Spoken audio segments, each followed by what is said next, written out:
Election of 2000, George Bush 2000 to 2008 by Ben Harrison.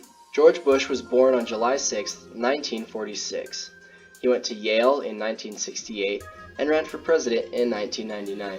He was a Republican and ran against Al Gore, Ralph Nader, Patrick J. Buchanan, and he barely beat Al Gore. Some people recounted votes in Florida because the election was so close. Bush won with a little over 1,500 more votes than Gore. He was inaugurated president on January 20th, 2000. In one of his first policy decisions, President Bush decides to reinstate the ban on aid to international groups performing or counseling on abortion. The ban was initiated by former President Ronald Reagan, but was not enforced during the administration of President Bill Clinton. By executive order, President Bush creates the Office of Faith-Based and Community Initiatives. The new office will work to ease regulations on religious charities and promote grassroots efforts to tackle community issues such as aid to the poor and disadvantaged. On September 11, 2001, the United States experienced a deadly attack when terrorists hijacked 4 commercial airplanes and intentionally crashed them. The hijackers flew the first 3 planes into important targets: both towers of the World Trade Center in New York City and the Pentagon building in Washington, D.C.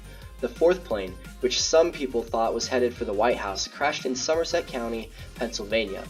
The passengers aboard the plane had been talking on their cell phones, learned what the hijackers intended to do, and with astonishing heroism tried to overtake the hijackers, saving the 4th target and sacrificing their own lives. Police and fire department personnel in New York City rushed into the Twin Towers of the World Trade Center after the planes crashed into them to begin rescuing victims from the burning towers. Their colleagues assisting matters outside, basically all Americans, were shocked and horrified to see those towers collapse, killing hundreds of the rescue workers and thousands of people who had been trapped inside. Total casualties from September 11th were nearly 3,000 people. President George W. Bush spoke passionately of disbelief, terrible sadness, and quiet, unyielding anger. He pledged that the government would bring the persons responsible for the hijacking to justice. It soon became clear that Al-Qaeda, a loosely knit Sunni Islamic extremist organization, was responsible for the attacks. Al-Qaeda's founder was former Saudi citizen and millionaire Osama bin Laden. After Afghanistan's ruling elite, the Taliban, refused to surrender bin Laden, who was a guest in their country, President Bush swiftly gathered international support for the use of military forces in Afghanistan to shatter the strength of Al-Qaeda. September 11th is a date that no American is likely ever to forget. Many Americans spent the day glued to their televisions as terrible images of lives lost and property destroyed moved across the screens. Along with those pictures were others equally memorable, scenes of magnificent courage, sacrifice, and hope.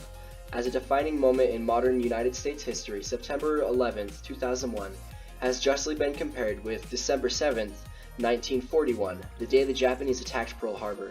The words of President Franklin Roosevelt more than half a century ago are most appropriate. It is a date that surely will live in infamy. On October 7th, Operation Enduring Freedom was what started the United States military involvement in Afghanistan. On December 2nd, Enron filed for bankruptcy. The Enron Corporation filed for Chapter 11 bankruptcy protection, the largest bankruptcy case in American history. The company was once the world's premier energy trading and services firm, filed for court protection after watching its stock price drop as a result of accounting issues relating to its operations. Earlier in the year, discoveries revealed that Enron's chief financial officer engaged in partnerships which allowed the company to hide $500 million worth of debt. The Bush administration had ties to key Enron executives, including the CEO, but deny any involvement in the scandal. On January 29th, President Bush delivered his State of the Union speech. President Bush warned that the war against terrorism was only beginning, specifically citing North Korea, Iran, and Iraq. Bush speaks of an axis of evil threatening world peace. On May 25th, at the Kremlin, President Bush and Russian President Vladimir Putin signed a nuclear arms treaty, vowing to reduce their nation's arsenals by 2/3 over the next 10 years. On September 4th, seeking support for action against Iraq, President Bush addresses Congress, identifying Iraqi strongman Saddam Hussein as a serious threat. Bush mentions the concept of a regime change and announces the visit of British Prime Minister Tony Blair in the days to come. House Majority Whip Tom DeLay calls action in Iraq inevitable. On March 13, 2003, Bush declares war with Iraq. Bush issues for military action, giving Iraqi leaders Saddam Hussein and his sons 48 hours to leave Iraq. The 8 p.m. deadline for Hussein to leave Iraq passes. At 10:15 p.m., Bush addresses the nation and informs the American people that the United States are at war with Iraq. On July 22nd, U.S. forces kill Saddam Hussein's two sons, Uday and Hussein, in Iraq. Officials hope that anti-U.S. attacks in Iraq will decrease as a result. Saddam Hussein's whereabouts are unknown.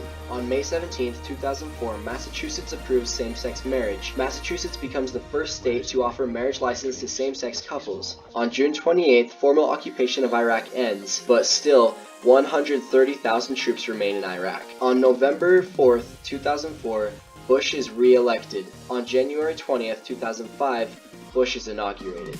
On June 5, 2005, the Iraqi government announces that a war crimes trial for Saddam Hussein is likely to begin within the next 2 months, and prosecutors would seek the death penalty. On June 10, 2005, South Korean president meets with Bush to discuss efforts to persuade North Korea to join the six-party talks intended to end North Korea's pursuit for nuclear weapons. On June 17th, the Senate halts the debate on same-sex marriage ban.